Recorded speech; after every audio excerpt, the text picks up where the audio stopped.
Assalamualaikum warahmatullahi wabarakatuh. Halo anak-anakku semuanya, jumpa lagi dengan Damana. Kali ini kita kembali di kelas IPA. Tidak terasa kita sudah masuk tema 2 ya. Di tema 2 ini kita akan membahas tentang sistem pernapasan. Ini pas banget kita sekarang di masa pandemi COVID-19. Kita semua tahu kalau corona itu menyerang sistem pernapasan. Yang akan kita bahas adalah sistem pernapasan hewan dan manusia.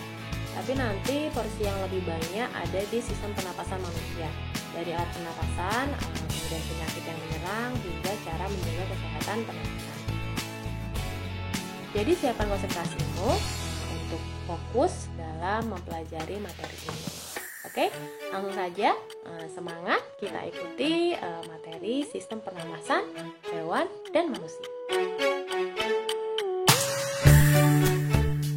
Oke, baik anak-anak, kali ini kita akan belajar tentang sistem pernapasan hewan. Nah, ini adalah salah satu materi yang ada di tema 2 subtema 1 ya. Nah, sebelumnya kita harus tahu apa itu bernafas. Mari kita saksikan video penjelasan tentang bernafas. Bernafas artinya kegiatan menghirup atau memasukkan oksigen dari lingkungan hidup dan mengeluarkan karbon dioksida dan uap air melalui alat pernafasan kita. Oke, jadi itu tadi ya penjelasan dari bernafas. Jadi bernafas adalah memasukkan oksigen ke dalam tubuh dan mengeluarkan karbon dioksida serta uap air keluar tubuh melalui alat pernapasan. Jadi intinya bernafas itu adalah menghirup udara dan menghembuskan udara. Yang dihirup adalah oksigen dan yang dikeluarkan adalah karbon dioksida. Kenapa karbon dioksida itu harus dikeluarkan? Karena dia itu racun ya, jadi dia harus dikeluarkan dari tubuh kita. Oke, selanjutnya.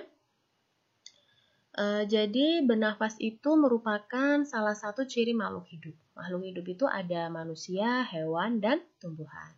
Nah, bagaimana sistem pernapasan hewan? Jadi seperti manusia, hewan juga bernafas untuk mengambil O2 dan mengeluarkan CO2. Hewan ini memiliki sistem pernapasan yang berbeda-beda karena menyesuaikan dengan tempat hidupnya. Jadi hewan yang hidup di air, di darat, di udara itu memiliki sistem pernapasan yang berbeda-beda. Ya, yang pertama kita bahas adalah cacing tanah. Nah, mungkin kamu sudah pernah melihat ya, atau bahkan menyentuh atau baru melihat aja. Ya, jadi ini sering kita temukan di sekitar lingkungan kita, di halaman rumah, atau mungkin pernah di sekolah, di kebun, pokoknya di tanah-tanah yang lembab ya, lembab tuh agak basah gitu, sering ada cacing tanah ya, ini sangat menyuburkan tanah. Oke, nah hewan ini dia bernafas menggunakan permukaan kulit. Itulah kenapa kulit cacing itu selalu basah, bahkan berlendir. Nah, ini ternyata untuk memudahkan penyerapan oksigen dari udara.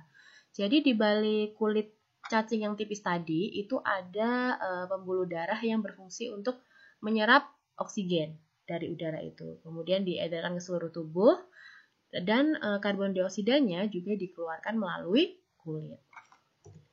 Ya, mari kita lihat seperti apa mekanisme pernapasan cacing. Udara masuk melalui kulit. Oksigen diikat oleh darah di pembuluh darah. Karbon dioksida keluar melalui kulit. Jadi ini step-stepnya. Udara masuk ke kulit, kemudian diikat pembuluh darah. CO2 keluar melalui kulit. Diingat ya, cacing bernafas menggunakan kulit. Baik, selanjutnya. Belalang, ini Damana ambilkan dari kelompok serangga. Jadi serangga itu dia bernafas menggunakan trakea. Trakea itu apa? Jadi trakea itu adalah sistem tabung yang memiliki banyak percabangan di dalam tubuhnya. Jadi sebagai contoh ya ini ya belalang ya. Di dalam tubuh belalang ini ada pipa-pipa ya bercabang-cabang ya. Ini yang disebut trakea ya. Nah, kemudian udara itu masuk ke tubuhnya si belalang ini melalui apa? Dia masuknya melalui spirakel. Jadi spirakel itu adalah lubang atau pori-pori kecil tempat keluar masuknya udara, ya. Jadi kalau pada manusia ini seperti hidung ya. Jadi tempat keluar masuknya udara pertama kali. Nah, itu.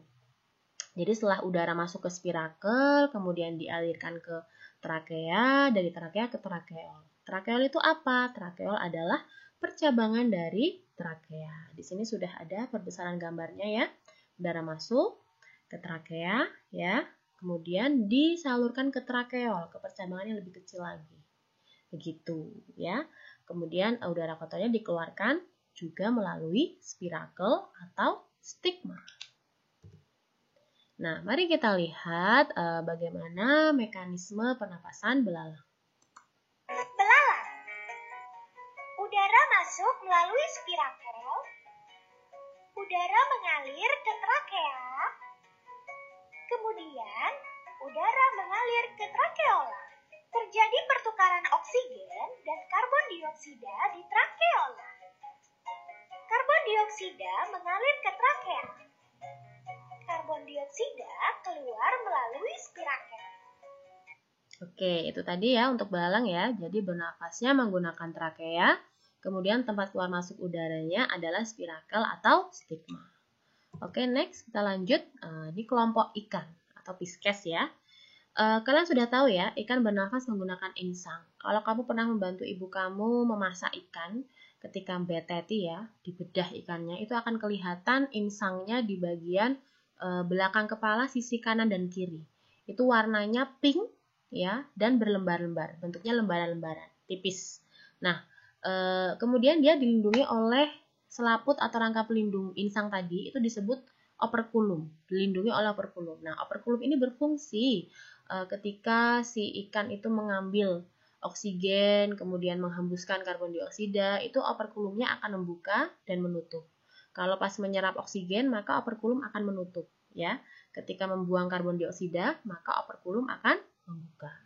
Selain untuk penyerapan oksigen, insang ini berfungsi sebagai alat pengeluaran garam dan sebagai penyaring makanan.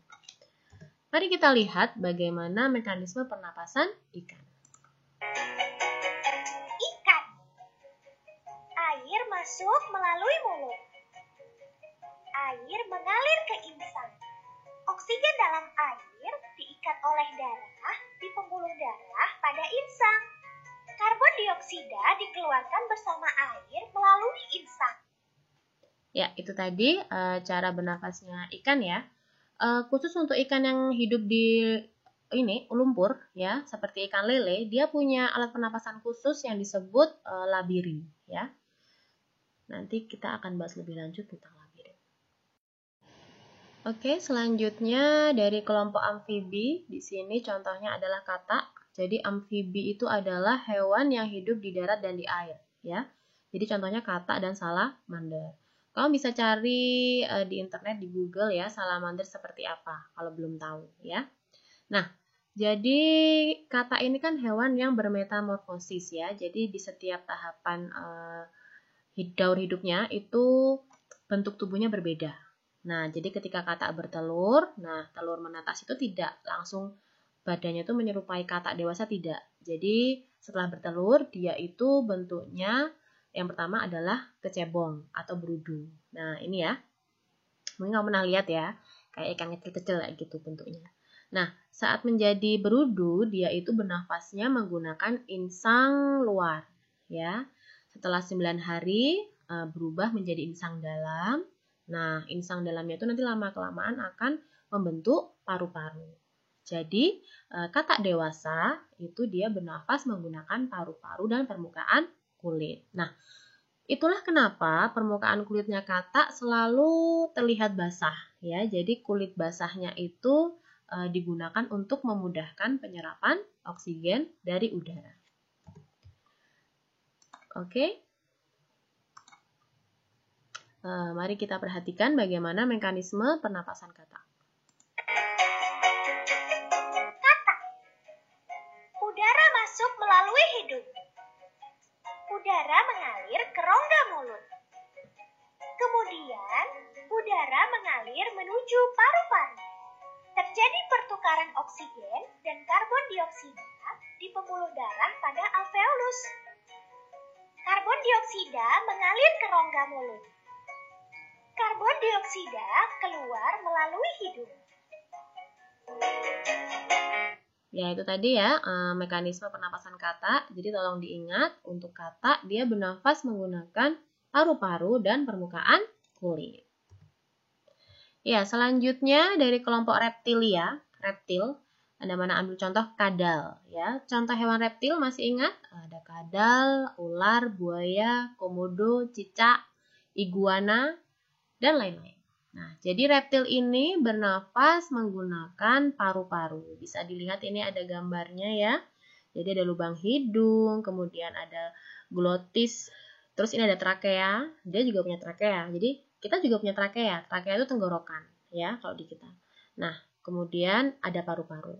Jadi urutannya bernafasnya pada reptil itu ya lubang hidung, trakea, kemudian paru-paru. Nah, untuk reptil yang sering berkubang di air seperti buaya, itu lubang hidungnya dapat ditutup saat menyelam. Dengan begitu air tidak akan masuk ke paru-paru. Baik, mari kita lihat bagaimana mekanisme pernapasan kadal.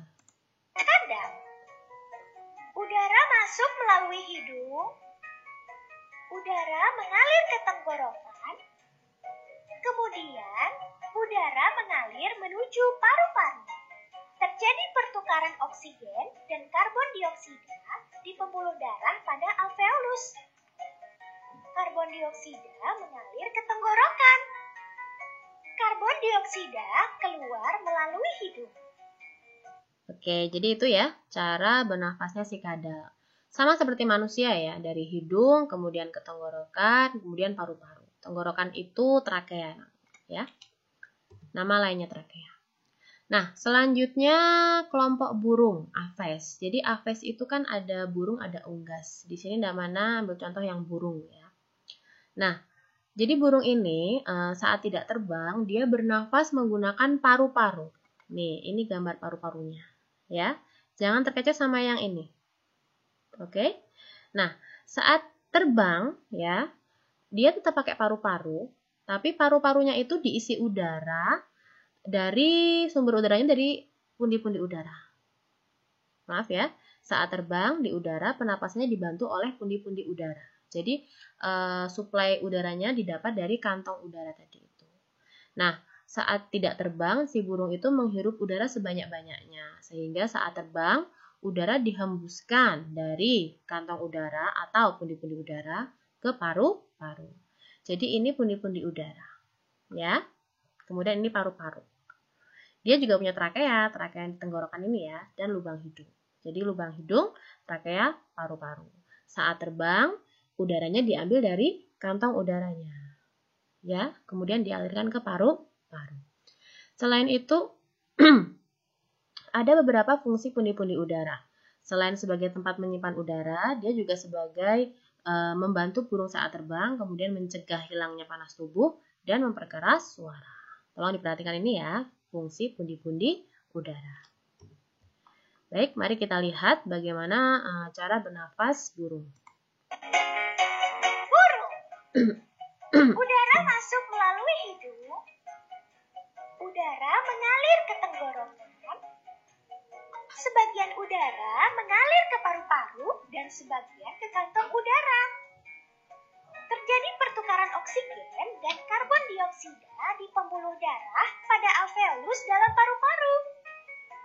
Karbon dioksida mengalir ke tenggorokan. Karbon dioksida keluar melalui hidung. Oke. Jadi begitu ya. Pada burung saat tidak terbang, dia bernafas menggunakan paru-paru. Saat terbang, pernapasannya dibantu oleh kantong udara atau pundi-pundi udara. Jadi udaranya dihembuskan dari kantong udara ke paru-paru. Untuk unggas ya, karena unggas itu bagian aves, jadi unggas seperti ayam, itik, bebek, berarti dia bernafas menggunakan paru-paru. Karena dia tidak terbang. Ya, selanjutnya kelompok mamalia. Nah, mamalia itu masih ingat? Adalah hewan yang memiliki kelenjar susu atau dia menyusui anaknya. Jadi ada dua jenis mamalia. Ada mamalia darat karena tinggal di darat. ada mamalia air karena tinggal di air, di laut ya. Nah, alat pernapasan mamalia ini sama seperti manusia. Jadi hidung, kemudian tenggorokan, dan paru-paru. Jadi ini ya, hidung, kemudian ini faring, laring, trakea atau tenggorokan, kemudian ada percabangannya bronkus, bronkiolus, alveolus. Mari kita lihat bagaimana mekanisme pernapasan mamalia. Oh ya, ini dulu. Nah, ini dulu.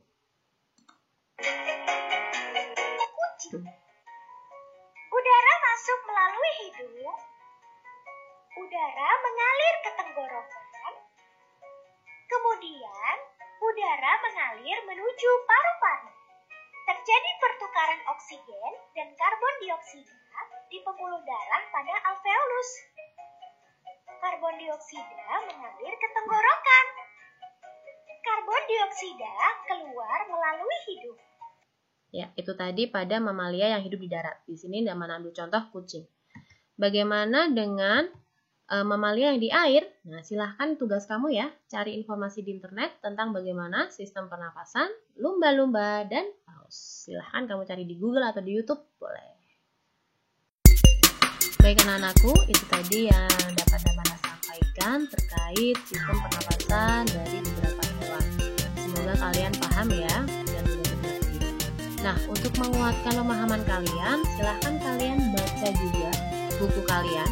Untuk buku paket Dinas Tema 2 itu halaman 4 sampai 11. Kemudian untuk buku paket ESPS IPA itu halaman 25 sampai 27. Ini memuat tentang sistem pernapasan hewan ya. Silahkan dibaca, garis bawahi yang penting agar kalian lebih paham poin-poin penting. Begitu ya. Ya, demikian dari Damana. Sampai jumpa di pembelajaran selanjutnya ya. Masih banyak hal yang akan kita pelajari tentang pernapasan. Karena ini pas banget kita lagi di masa pandemi COVID-19 ya. Kalian sudah tahu kalau COVID-19 ini menyerang sistem pernapasan. Jadi nanti akan ada hal-hal baru ya, hal-hal baru, ilmu baru yang harus kalian ketahui tentang sistem pernapasan manusia. Baik, tetap semangat, jaga kesehatan, jaga kondisi, patuhi protokol kesehatan ketika kamu keluar rumah, kemudian tetap berdoa semoga pandemi ini cepat berakhir. Terima kasih ya. Assalamualaikum warahmatullahi wabarakatuh.